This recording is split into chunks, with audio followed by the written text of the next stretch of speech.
kulanti wacan oo wanaagsan dhegaystayaal meel walbaad naga daawanaysaan iyo si walbaad barnaamijkan idiin soo gaarayo waxaad leeyahay habeen wanaagsan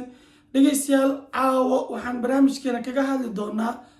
dhibaatada ay rag Soomaaliyeed oo doqomaa oo qurbaha ka tagay kadib Afrika markay ay tagaan dhibaatada ay u geystaan gabdho yar oo Soomaaliyeed iyagoo uga faa'iideysanaya duruufta nololeed ee xilligaas ay gabdhuhu ku jiraan.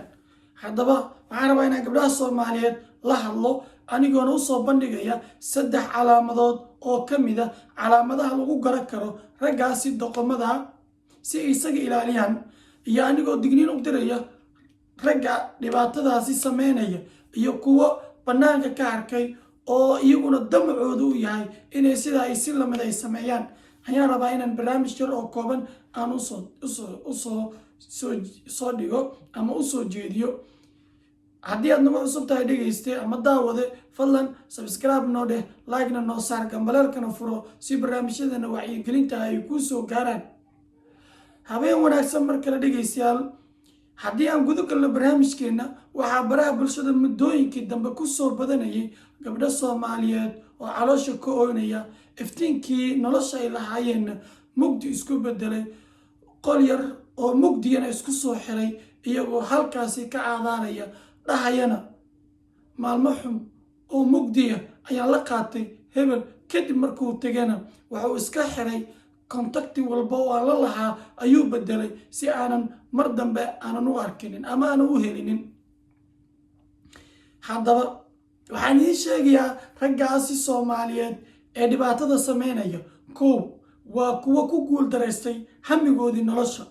waana kuwa ku guuldaraystay macnihii ay shalay u soo tahriibeen ama macnihii ay shalay qurbaha u yimaadeen, waana kuwa aanan hadaf toona aanan lahayn,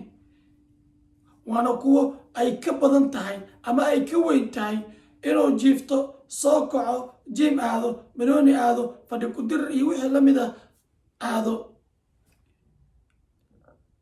iyo wixii intaas la mid ah. haddaba gabadha Soomaaliyeed wiilka noocaasa marka aad shukaansanaysid waxaan kuu sheegayaa calaamado badan oo aad ku arki karto.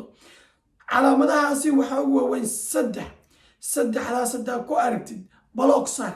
haba ku dimin xataa asoo qadka ku jira block saar. waa haddii saddexdaas aad ku aragtid, waana haddii caafimaadkaaga iyo mustaqbalkaaga iyo noloshaada aad ka naxaysid.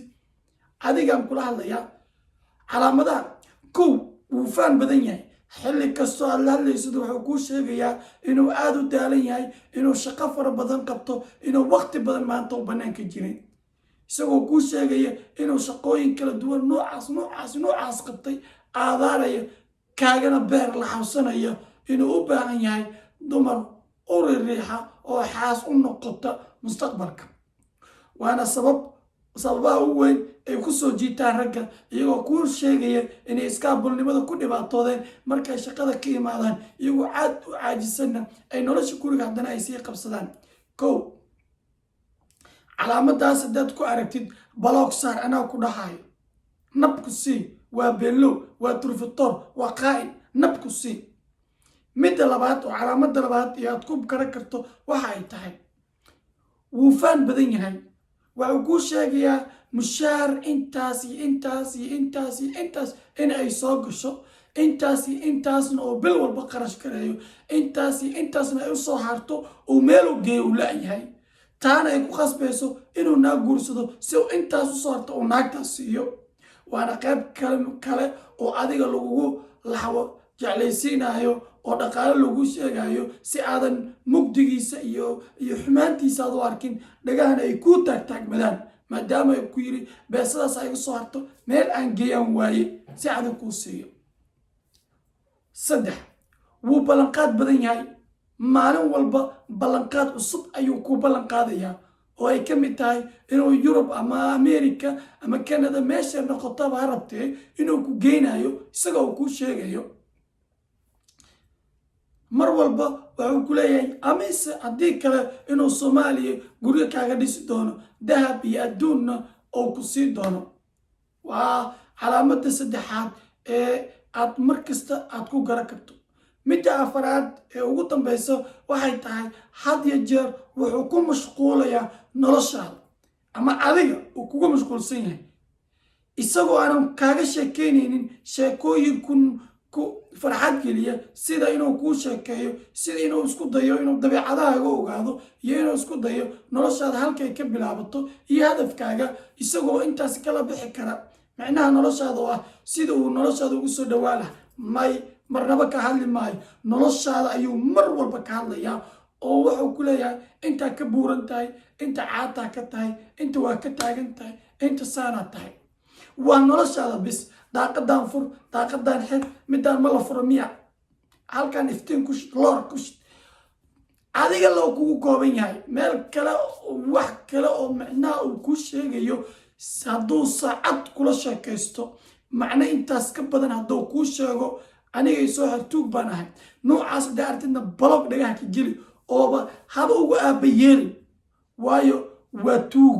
waa qaa'in waana mid doonaya inuu 20 beri iyo wax lamida noloshaadii dheereed hamigaagii dheeraa iyo quruxdaadii inuu ku burburiyo 20kaasi daqiiqo ama 20kaasi beri haddaba abaayoy walaashaydiyey waxaad tahay qof aad qurux badan waxaad tahay qof wanaagsan oo nolosha heerka ay rabto ka gaari karto hadduu ilaahay u idmo quruxdaada waxaad ku dartaa caqligaaga iyo quruxdaada markaa isku darsamaan waxaad helaysaa midka noloshaada kor u qaadi lahaa waxaad helaysaa kii ku farxad geli lahaa waxaad helaysaa kii wehel kuu noqon lahaa waxaad helaysaa kii albaabada murugta dhan kaa xiri lahaa waxaad helaysaa mid nolosha silac iyo xanuun iyo farxad garab kugu sii lahaa ama wehel kuu noqon lahaa walaashaydii haddii quruxdaada ay caqli la-aan noqoto waxaad mataqaana u nuglaanaysaa doqonka qurbaha kusoo wareeray doqonka ay la badan tahay lacagta ceyrta 500 iyo 600 ceyrta uu qaadanayo midka ay la weyn tahay ayaad u noqonaysaa la hayste 20 daqiiqo ama 20 saac ama 20 beri ayuu noloshaada kusoo burburinayaa ugu dambeyntiina qol mugdi ayaad ka caadaanaysaa midda kalaan kugu waaninaya walaashay waxay tahay abaayo noloshaada shukaansiga iyo hasaawaha iyo barashada dadku qaasa kuu noqdaan laakiin qofka aad nolosha la wadaagayso waxaad samaysaa ka talageli familkaaga waalidka iyo walaalaha iyo qof kastoo aad dhihi karto way kuu damqanaysaa iyo qof kastoo aad dhehayso xanuunkaaga uu dhibaya u sheeg ka talageli ku dheh abaayoy waxaan rabaa wiil hebel ama wiilkaas inaan guursado fadlan si igu yahay iga fiiri seen yeelaa maxaan ka yeelaa goormay guursadaa maxaan weydiiyaa maxaa iiga dhiman intaasoo dhan ugu tag markaas kadib guurso horta noloshu waa iska nasiib guurkuna waa iska soomaalida dhihi jirtay guurku waa god abeesa gacanta geli ama ku qaniinaya ama waa iska kaadeeyay saas waaye laakiin ha shalaynin weliga hadhihin maxaan shalay u fiiri waaye hadhihin shalay maxaan isaga kontrooli waaye hadhihin marnaba hadhihin hadda control hadda baad afartii xaba aan kuu sheegay mid ka mid haddaa ku aragtid balog dhagahaaga geli anaa ku dhahayo ugu dambeyntii waxaan la hadlayaa ragga Soomaaliyeed gaar ahaan kuwa doqomada ee ficiladaas iyo kuwa la midka sameeyo walaalkeeyo walaasha adiga kula dhalatay murugadaas maada la rabtid walaasha adiga kula dhalatay inay xanuun uu ku beera nin Soomaaliyeed inay gocdur iyo mugdo u gasho ma rabtid oon ku baryaa sharafta gabdhaha Soomaaliyeed aan dhowrno intaas ayaan kusoo gabagabeynaynaa barnaamijkeennii dardaaranka waa bidhaamiye beermasheega barqa banaankiisa degay oo idin dhahayo sidaas iyo nabadgelyo iyo ammaano Allah iyo is aragti dambe fadlan subscribe iyo like noo saara wabillahi tawfiiq